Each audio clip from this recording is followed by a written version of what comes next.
Rim Report with Rob York from the Honolulu-based Pacific Forum. Lead geopolitical story in our hemisphere this week may have been Philippine officials reporting military harassment by the Chinese Navy. How much do we know about what actually happened out there?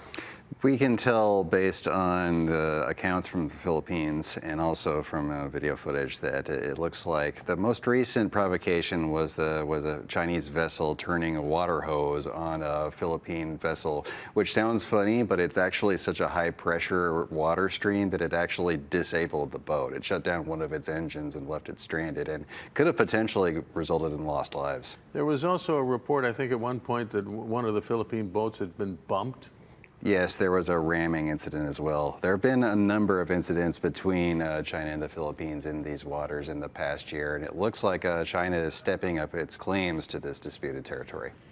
One thing I've often wondered about this, because we tend to think of what other militaries do in the context of what our military does, and the Defense Department doesn't do anything important without a direct order or approval from the White House. And so I guess I'm wondering just how much say Beijing does. Are they doing this in the South China Sea because somebody in the top civilian leadership told them to, or did some military guy have this idea?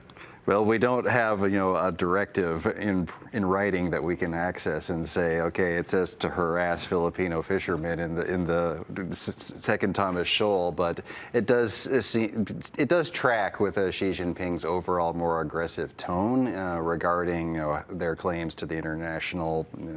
To change the international order and to assert their interests. And they've been saying for some time that these waters are theirs. Of course, the Philippines disagrees. And they also have similar disputes in those same waters with Vietnam, Malaysia, and some other countries. So have they done anything remotely like this with any of the other countries with whom they have these maritime disputes?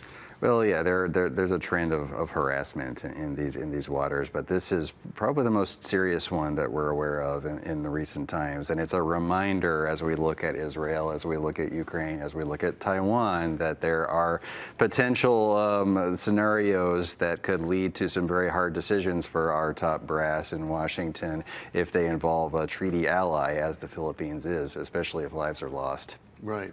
Are they still building man-made islands out of shoals in those waters? Yes, it's still an ongoing trend that the Chinese are stepping up their claims to the South China Sea, and it does not look like they're going to stop anytime soon. Okay, that's something that bears watching, and that's what we're doing this for. It's 7:47, and we'll have more sunrise for you in a moment.